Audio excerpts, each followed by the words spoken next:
building that I just climbed up and down, and its intended function as a testing ground for architects to be here, to play with our materials, and to work with our technical staff and members of the team who can help advising on specifications and trying to find the best solution. And so I think there are a few of us here at the back, so if you have any pieces or works that you want to talk to us about, then we're very, very open to that. So given that as a context, Christina's response really introduces some new elements. So light, shadow, reflection, and the tools that can playfully work with perceptions of weight and mass in a building. The studio's skillful and often subtle application of these techniques really runs as a thread through a series of projects now that span typologies, geographies and scale. And it's really a pleasure that we have the opportunity to go through those projects this evening. So I'm going to keep a bio quite short. Christina established the studio in 2005, and prior to this she was the director of Raphael Vinoli Architects, where she was the founding director of the European office in Britain. So I'm going to go sit down and catch my breath now and pass over to Christina.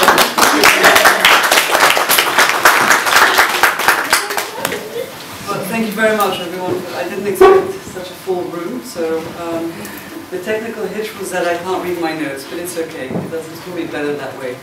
It'll make me wing it. I wanted to present a few projects. We've really gone down to 4.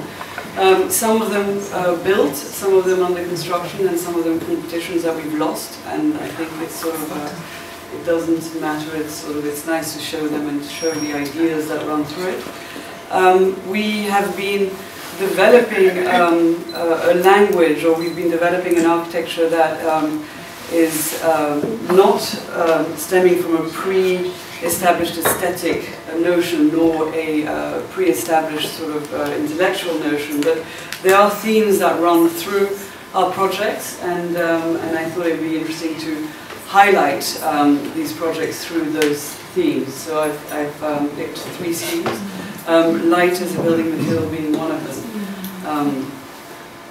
So you can see this is something that I wrote a while back when doing a competition, but it's very much this notion of how does light become a material, and what does light do to architecture, and I kind of aligned it with pulse to music.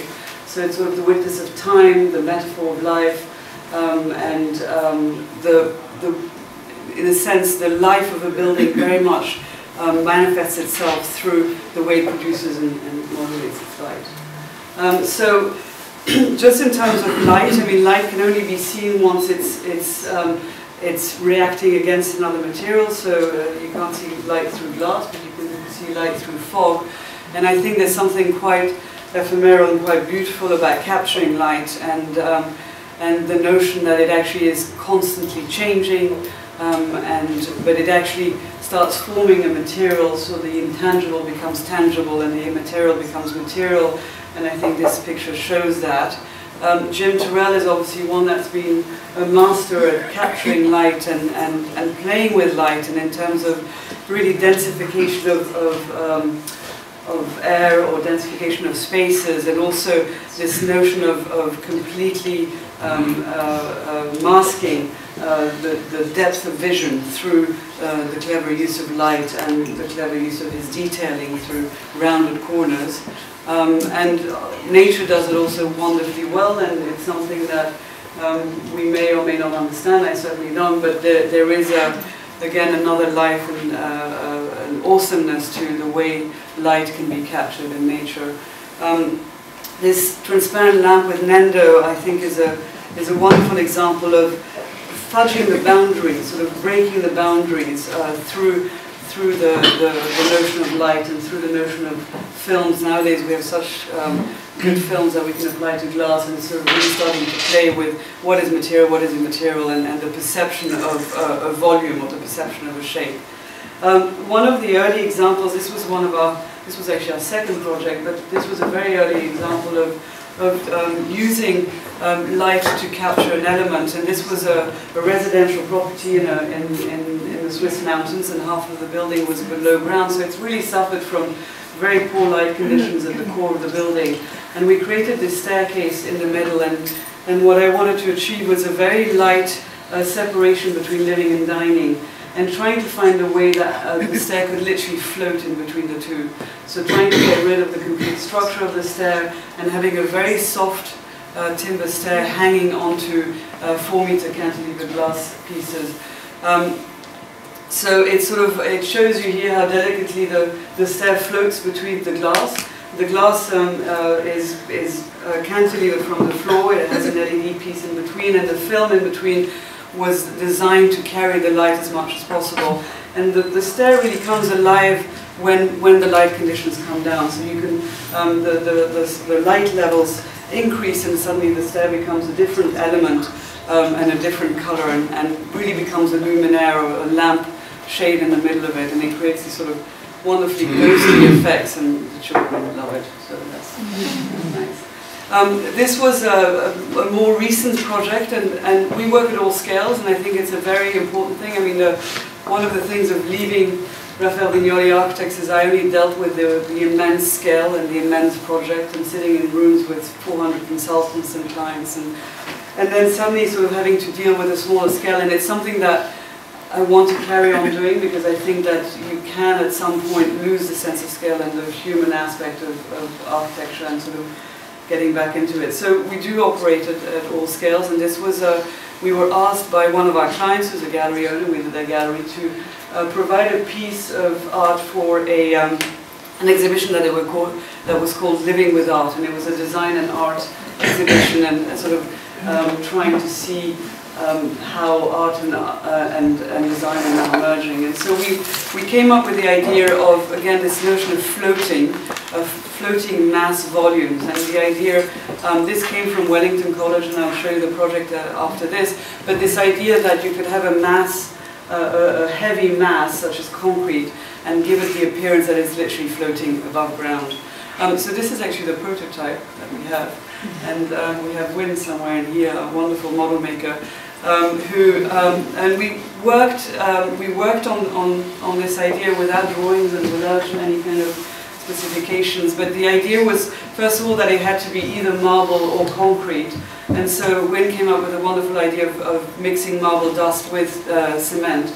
And we started testing all of the different materials. What's happening is that over the month, this sponge keeps changing color. So that's an interesting part of it. But the final product was that it neither looked like concrete nor looked like marble, and it sort of was this wonderful, very solid mass. And then Wynne created a plexiglass formwork, so we could have this very slick and very shiny finish to it, and then we kind of invented its construction. We checked with a couple of structural engineers, did wonderful technically complicated drawings, and then put it together. But I think the most important part was really the density of the concrete / marble, and the way we could form the edge and have this appearance of a rough, unformed edge, to which we afterwards placed some, placed LEDs at the bottom, and then the final move was really to fill this bottom piece with a rubber. And again, this notion that light has to travel through a material, so the translucency of the rubber really makes it work. And you can see now, this is in the exhibition next to the Vasconcelos, enormous piece, but the notion that the bench literally appears to be floating, and this is my daughter being silly on it. But it's actually, what made me realize is when somebody's standing on it, I had the impression at one point that it would squish, but it doesn't, but it sort of makes it even more, it feels as if it's about to take off.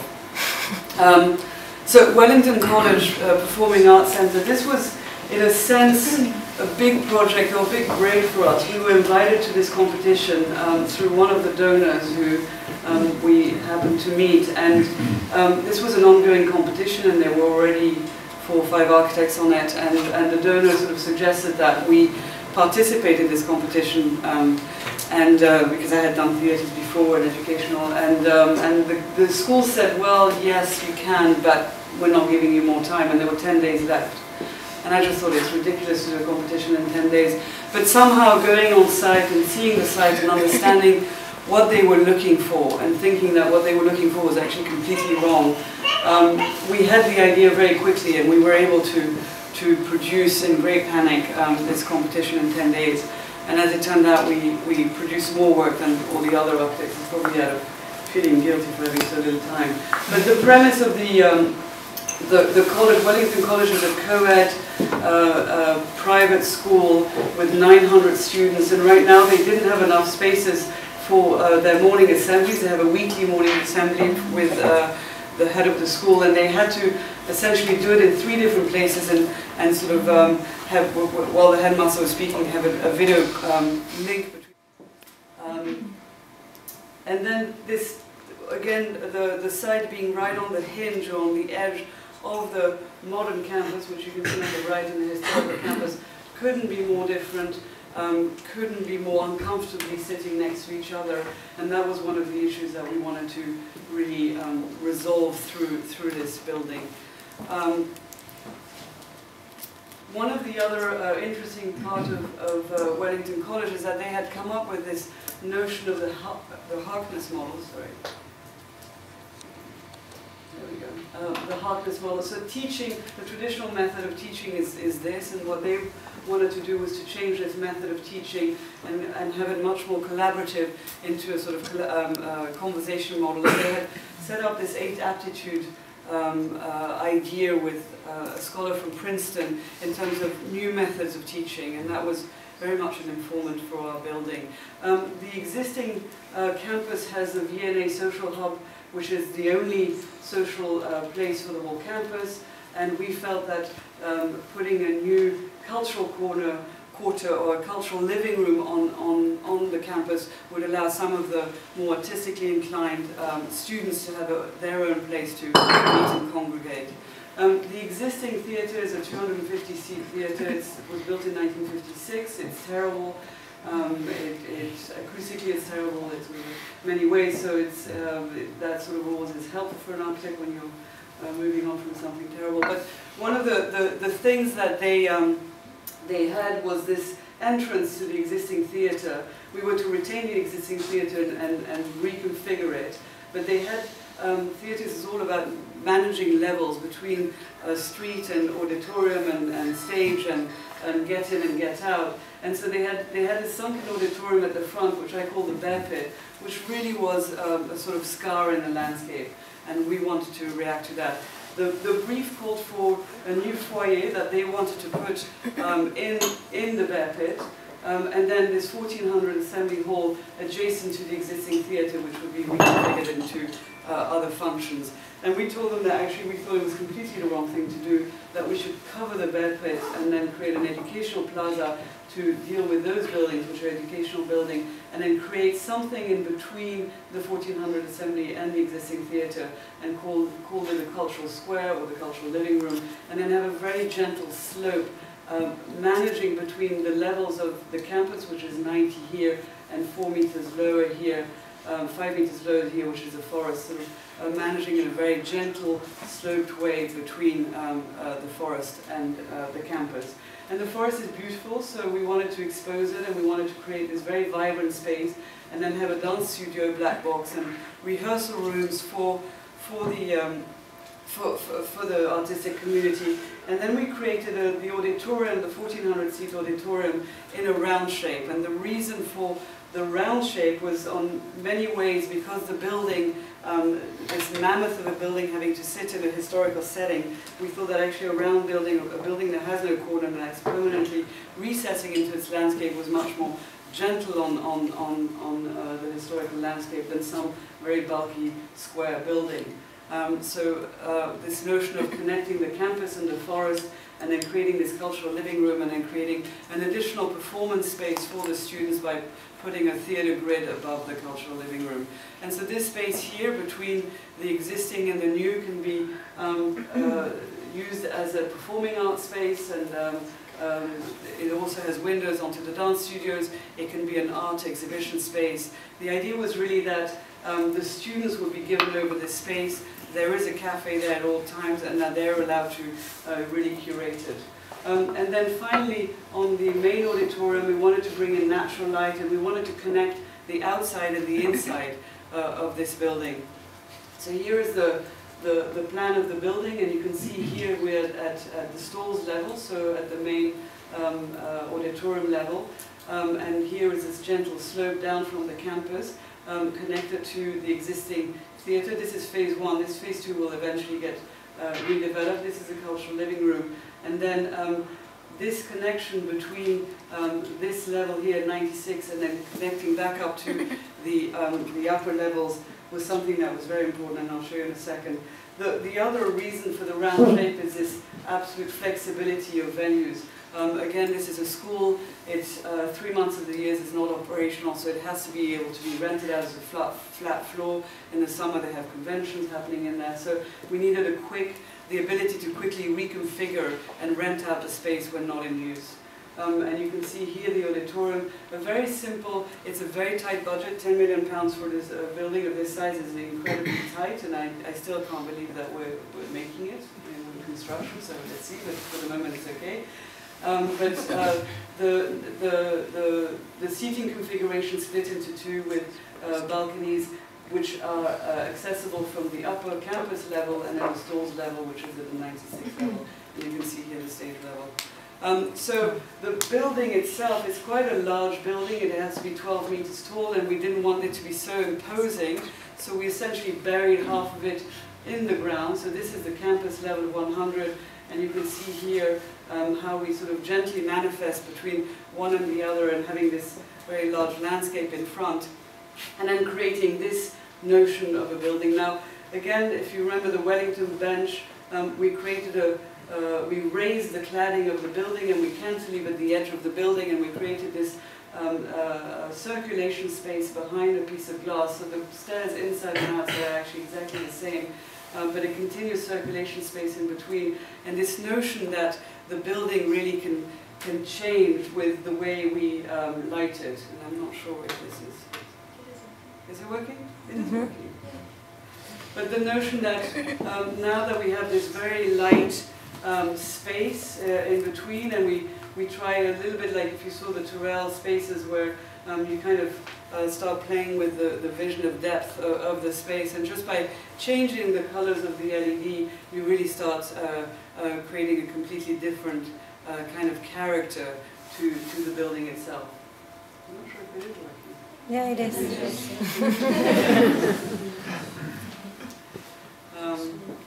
And again, I just thought that it would be interesting if the students could also, it's not because it's supposed to go blue and red, but it doesn't matter. But the students would also be able to curate it, and so that you could literally change the way the building, the building could flash when people are supposed to come, or you could have different colors at different times, and depending on which performance there is, you could have it blue, you could have it red, you could change it, and really allow the building to speak to its audience. This is the cultural living room at level 96, and we created a sort of stage seating with places for laptop to connect, and we really want, as a theatre student, you spend endless hours in rehearsals. We want the students to be able to come and use this space as their living room, plug in, start composing on their computer, or have a concert or whichever. And you can see here the connection between the upper campus and this sort of much softer meadow and this view out, and sort of trying to resolve this notion of the different levels. The upper tier, so here we have another entrance at the upper level that goes directly onto the balconies, and here the balconies with the stage, and here you see from the interior. So this idea of the round shape is that, and I actually went and walked on these last week, it was very exciting, but that every student has a vision of the other. So you can see the cute girl on the other side, and there is this sort of connection between this intimacy, because we wanted to make it feel as if 900 students felt like 20 students, and that everybody was sitting next to each other. Given the very tight budget, we really limited the palettes and really what we could do, and we concentrated on two elements, which is the acoustic reflector and the balcony fronts, both which have very strong acoustic performance criteria, and we left the rest deal with paint and materials and sort of leave it a bit simpler. But the acoustic, one of the big issues with the balconies is because of the round shape, you actually have to break the sound and send it in all sorts of directions, and the circular shape tends to create concentrated points of sound, which is not good. So we need 3 different geometries or 3 different angles in the balcony fronts, and that means that you end up with a double curvature element, which is incredibly expensive. So we found a system of having sheets of plywood at different angles, and we essentially designed every single piece of plywood so that you can create this double curvature without actually curving any kind of material, and just through sort of flat geometry.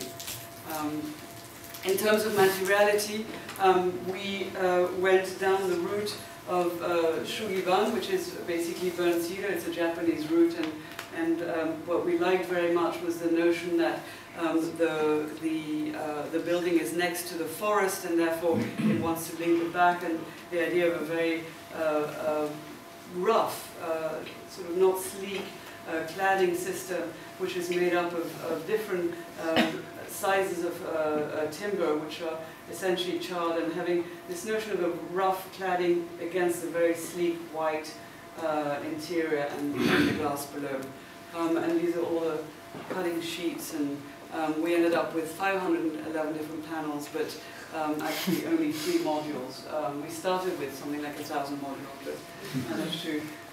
So it looks complicated, but it's actually quite rational. And this is it. And if only life could be that fast, but let's see. Yeah, there it stops. Never mind. All these 3 things. The next project, again, dealing with the notion of light, and there we wanted the project to really, the entire building itself became a light source, so a lamp in the city. This was a competition that we lost, and the reason we lost was actually this slide, because it was a very large building, it was a very large brief, and it was for the Museum of Bavarian Art, and we in Regensburg, and we felt the first thing that we said was that we didn't want to put a massive block in the city that was out of scale with the smaller scale of its surrounding elements. There's a wonderful riverfront, and this is currently, this was a market place, and we just thought that this was the wrong approach, and in fact the winning approach was the massive block. But we broke up the volumes into smaller volumes and wanted to replicate the scale of the surrounding city so that it didn't feel completely congruous to the residential neighborhood it was in. So this notion of permeability of public space in between the spaces, and this idea that you can actually look at the building on the top floor, and every time the train goes by we all shake, but we have a lot of space. This is a view just as we were moving in, and this is the actual view of how we work, but it's very vibrant, and we were in a horrible space which was probably half the size of this room for a while, and it's very nice to have space to think and space to breathe, and anyway, and you can see here model shop, and model making is very important. We're old-fashioned. I mean, obviously we do 3D and all of that, but we're still quite old-fashioned about that, and I think we'll always remain in.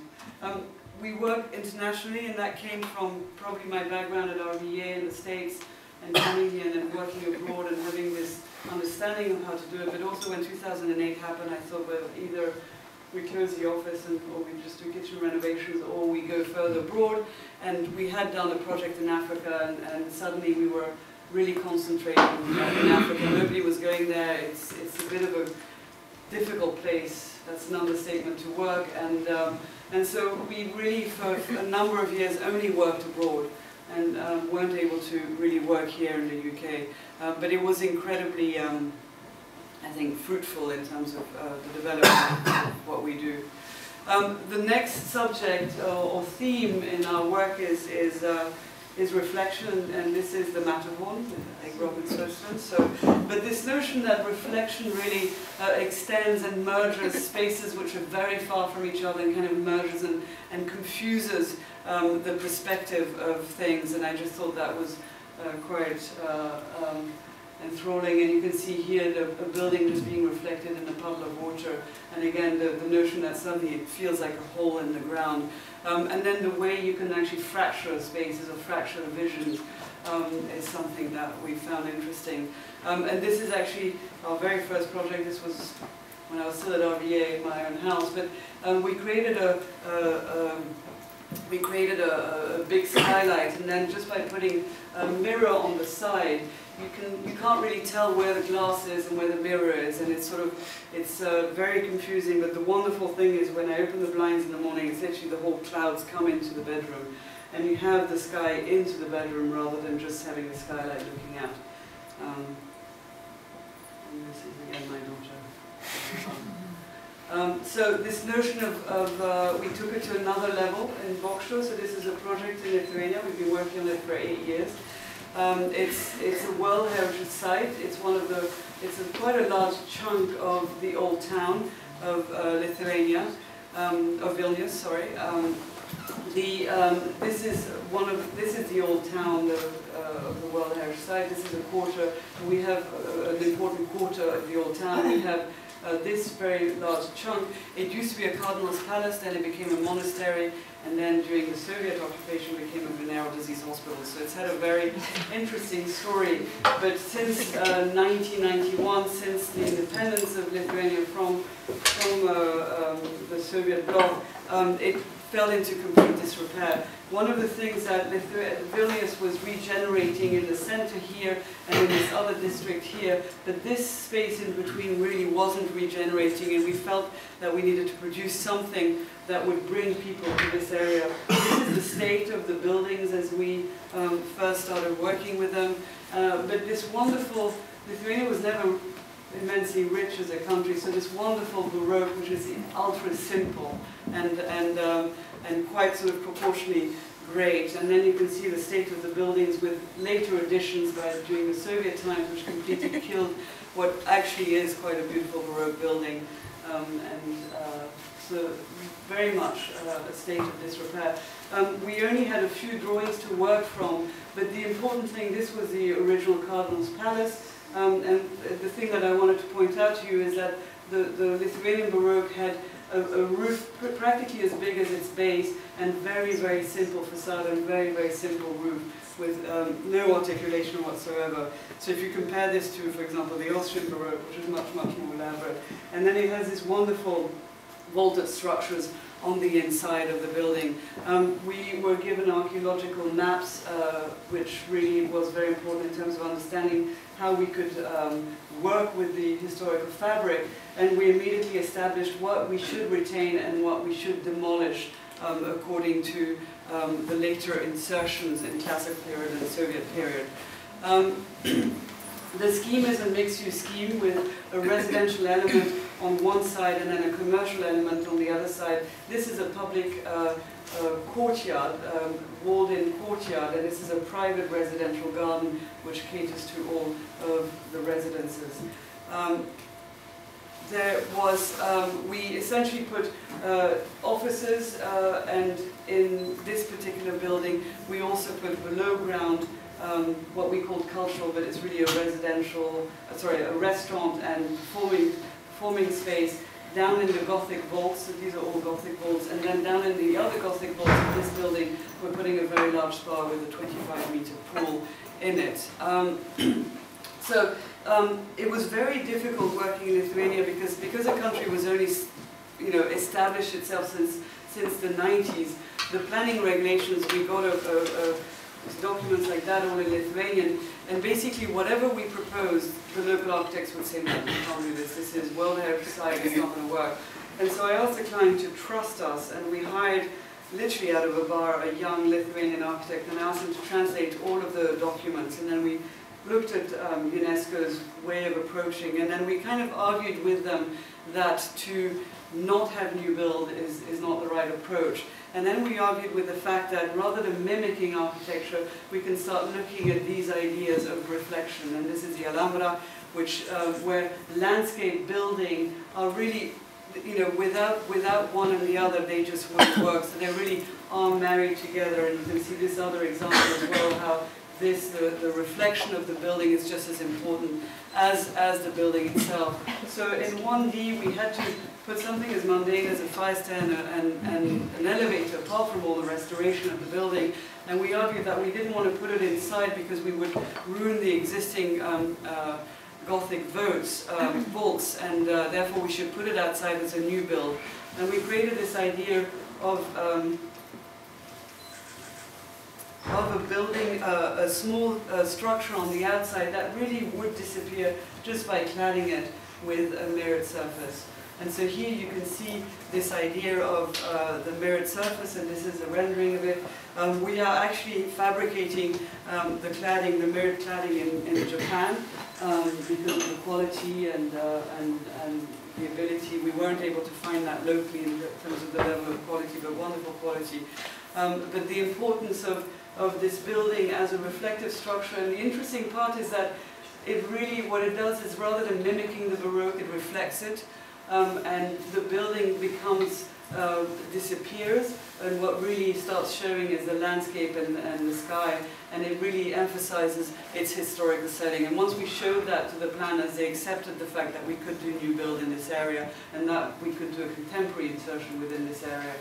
The spas, I'm going to run you through it very, very quickly, but just a very large spa, enormous amounts of excavation and underpinning in this very historical fabric. And all of this is pretty much built. Now we're just doing the interiors. On one of the other buildings, again, we wanted to put a restaurant and performing space in the lower levels in the Gothic vaults. So we proposed this notion of, rather than having a building in this space, we excavate and then we bring natural light into the vaults below, and then create this very light roof that sort of lightly floats above a space, and then this articulated landscaping that allows performances to occur. And you can see here with the reflection of the roof, and sort of essentially it's a building on building, or a landscape building, where it sort of tends to disappear in its own landscape and allow the historical fabric to still speak the loudest. And you can see here quite a natural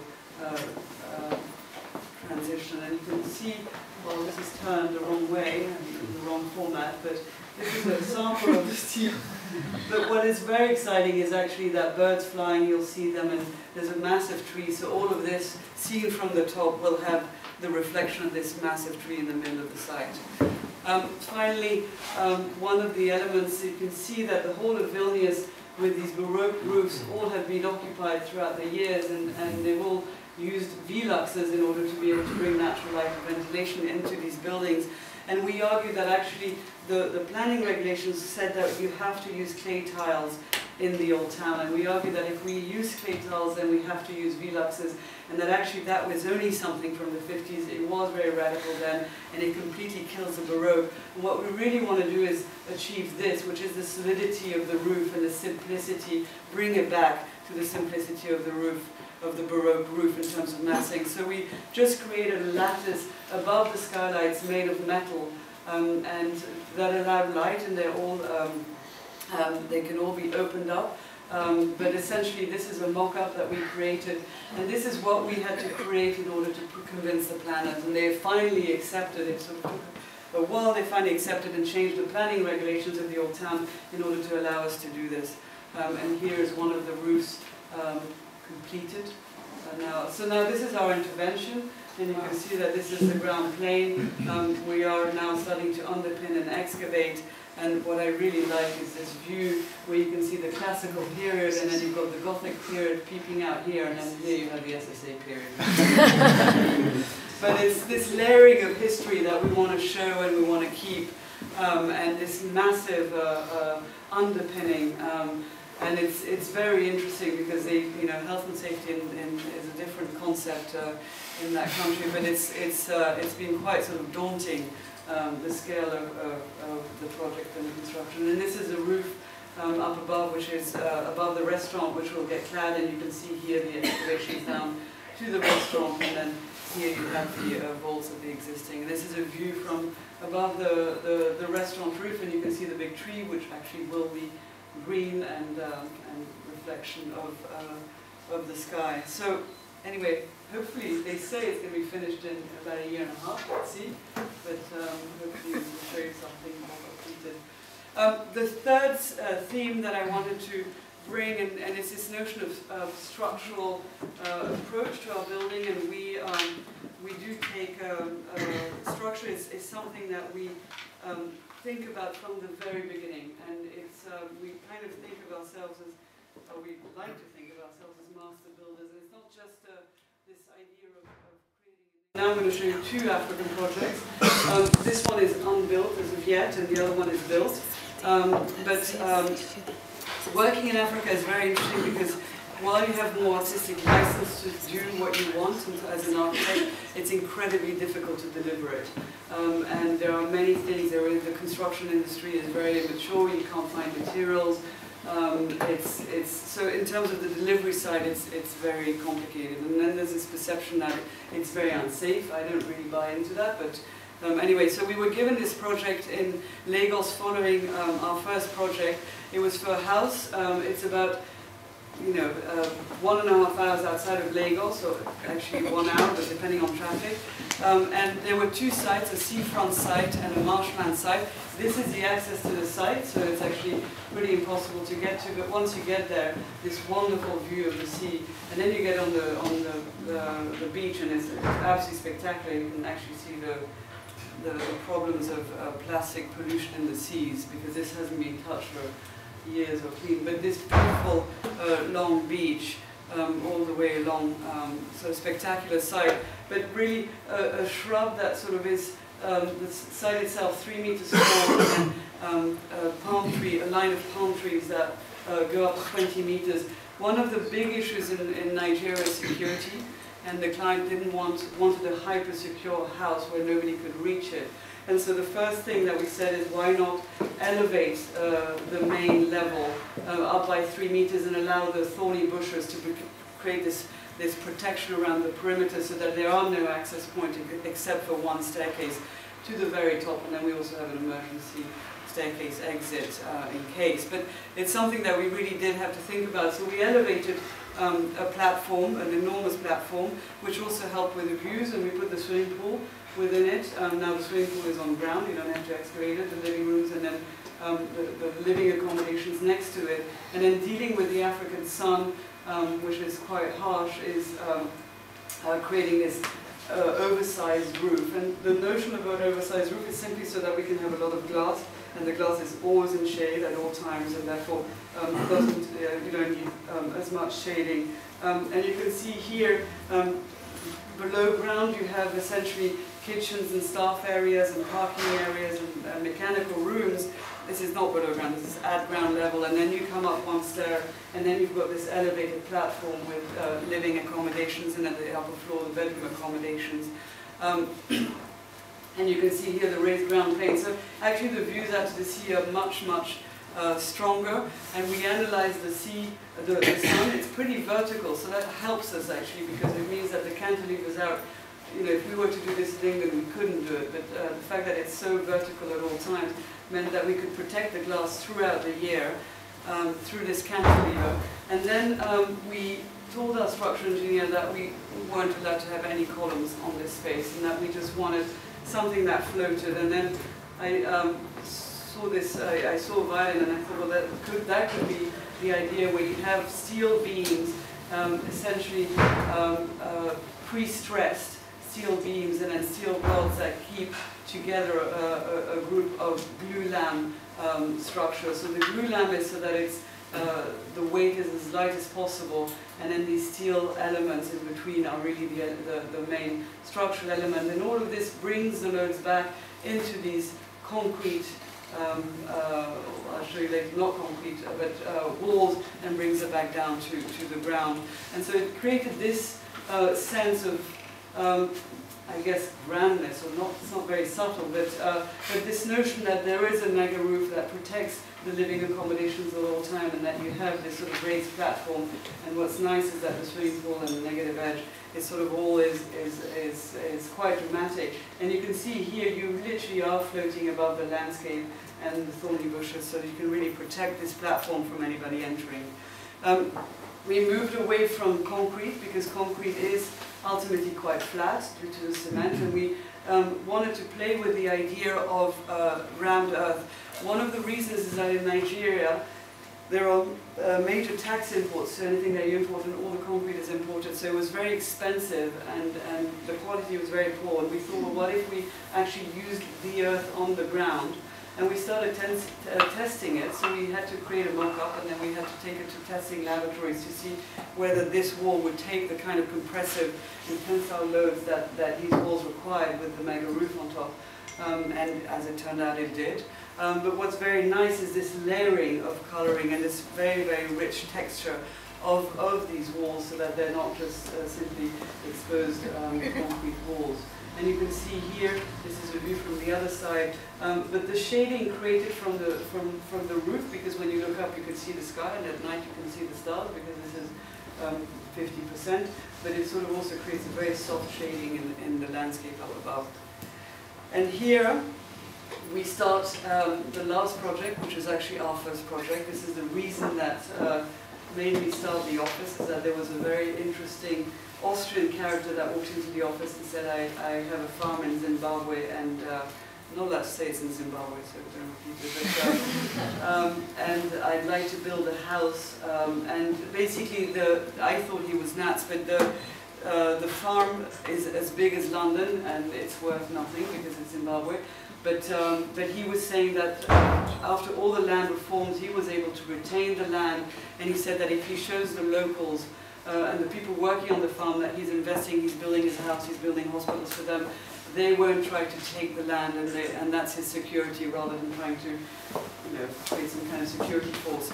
So he's got 1,200 people working on the farm, and each one of them supports 10 people. So essentially, this farm supports a very large entity. So this is the site. We went there. We chose the site together, and it's quite awesome. But it's one very large rock. It's about an hour and a half north of Harare.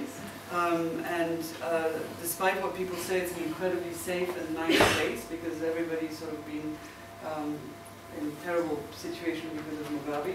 But you can see here the site is pure rock, and that actually works very nicely as foundation. So our engineer was very happy with this idea, because it could take extraordinary loads. And then the other thing, which was extraordinary, were the views, and these sort of endless views and beautiful views, and this very dramatic 50-meter drop into the Gotha Dam. And this is the dam that basically waters the whole plantation of the area. So these wonderful views, and then also how do we deal with this very dangerous condition at the edge. And we very quickly started.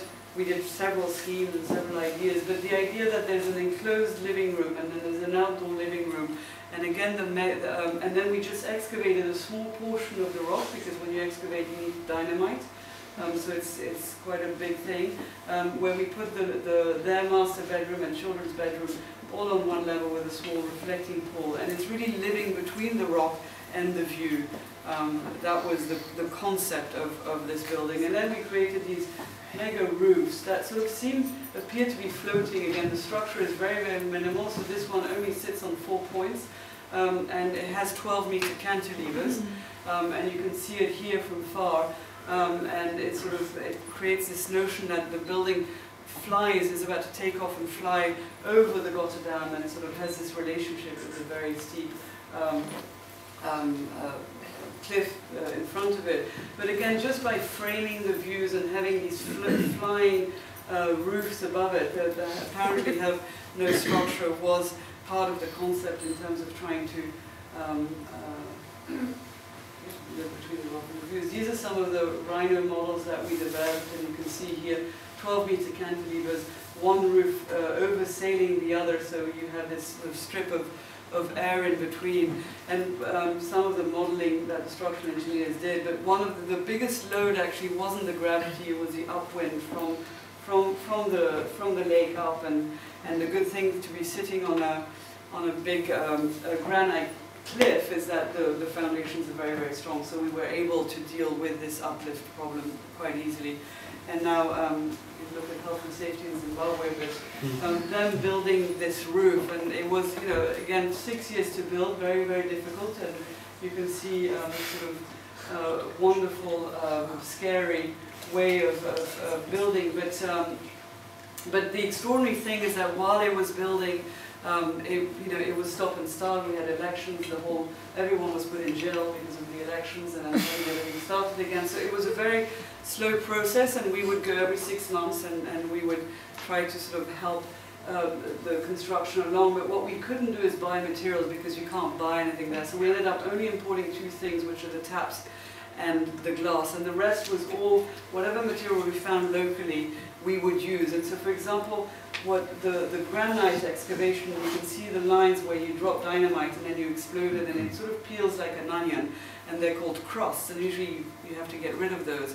And we reuse these, and we sort of shape them and reuse them, and you can see here the drills for the dynamite droppings, and reused all of the cladding onto the building, and even, you know, the gutters. You can't buy gutters in Zimbabwe, so we designed the gutters out of the granite, and we really used everything that we found on site and sort of started finding ways of rethinking it, and this sort of really massive element, and how do you give it lightness just by creating a light effect below it. And you can see the roofs and the structure never touching, so we just had a tree trunk supporting the major roof, but never allowing the structures to touch roof and give it the sense of floating above it. And this is the client, and she's a musician, and this is the reflecting pool outside of their bedroom, so they can open the window and jump straight into the water and have this view, which is spectacular. And some of the views, I'm just going to take you through. Because she was a musician, the concrete floor, we asked them to kind of create this pattern, which is like an old record. And that was really the drainage for the skylight up above to bring all the water into this one pit. And so it's a fun little detail. And skylights and sort of really modulating how light gets in. The concrete library, again, is one of the major structural elements holding up the roof. We couldn't buy sinks, so we designed the sinks, and it's a delight. I mean, I think when you can't buy anything, it's sort of much, much better. And we created this sink out of the granite, and then we just imported the taps and did that. And this is, I think, the most spectacular bathroom. And you can see here how the building sits in its setting. I don't know if this video is going to play all the way through, but let's see.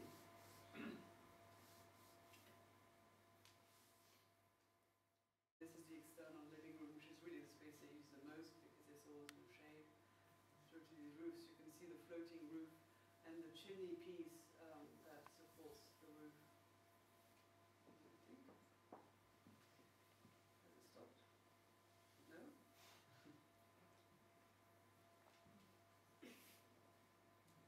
I think it's stalled. I think it's tired. We need a faster computer.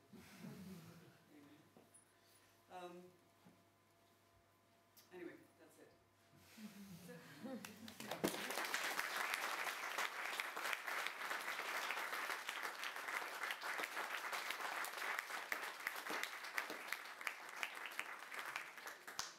think we have some time for some questions, if anyone has anything they'd like to ask or any comments. Just the last one, does it have a, how do you arrive? Is there a place where, you know, how many people? There's 5 different entrances, so it's basically... No, but I mean, it's sitting in the rocks. Is there a road? Did you have to... We had to build a road. Did you have to build a road? We had to build a road up to it because there wasn't... Major landscaping. There was, so before we could even start building, we had to build a road up to so from behind the rock, we built a road up to this level. You can see it here when we built it. And then you arrive in this garden space. This is very, very green. I mean, it's incredibly quick how everything grows. It's very fertile. And then you come onto a space, which is essentially a plaza, and then you have different entrances in every point. So there isn't a front door. There's about 10 front doors, and even when you get into So the house doesn't have a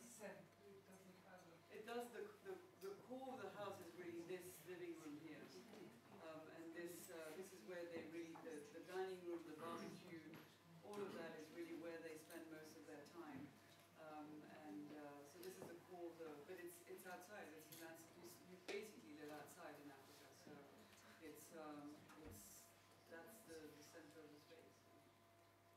Nice question. A couple of questions actually.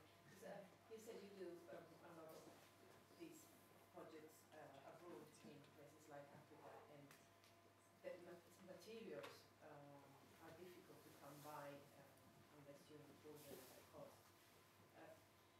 Two questions. How do you go by for specifying the materials?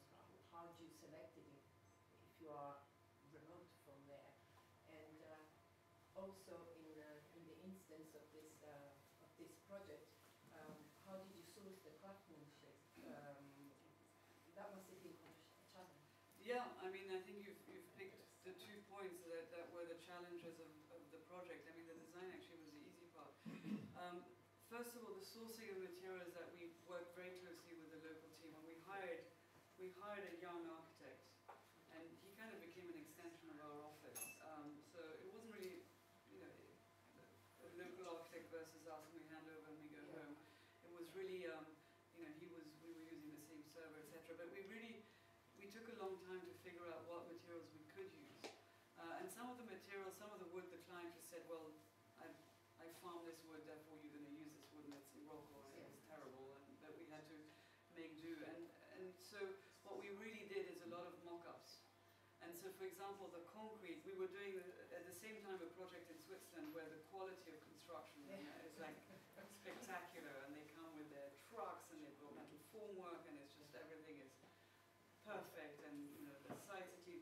And then here they have a little hand mixer for the concrete, and so we did a lot of trial and error, and you know, with whatever we could make, and we kind of tried different releasing agents on the concrete, and just through this mock-up and trial and error, we figured out how to get something built. So we had a corner of the building completely built and then chucked, just to understand whether they could build it, whether they had the craftsmanship, and to understand where the problems came from. So we discovered, for example, that some of the wood was cut too early, so we had to tell them to cut it later, things like that. So, because you can't just ask somebody, you know, there is no specialist in wood there, so you kind of have to figure it out yourself. And so, yeah, mock-up and time. That's the long view. That's the long view, yeah. Okay. I have a question.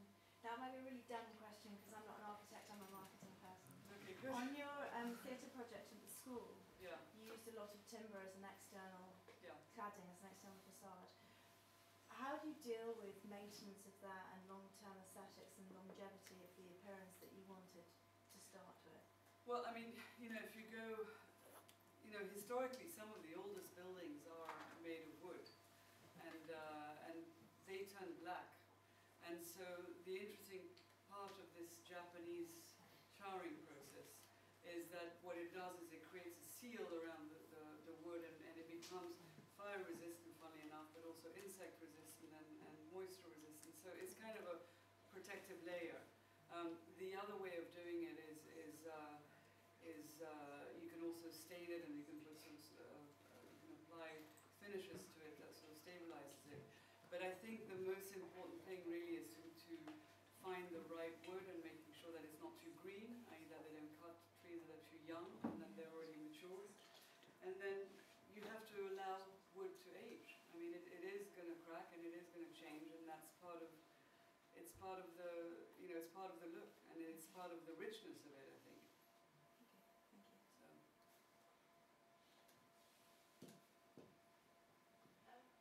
Are there any other questions? Because I forgot to ask questions. But, so I was wondering about this kind of experimentation with materials that you're working with, and I was talking with people from the studio and how you have the workshop there, and you know, you're producing the kind of lamps and things.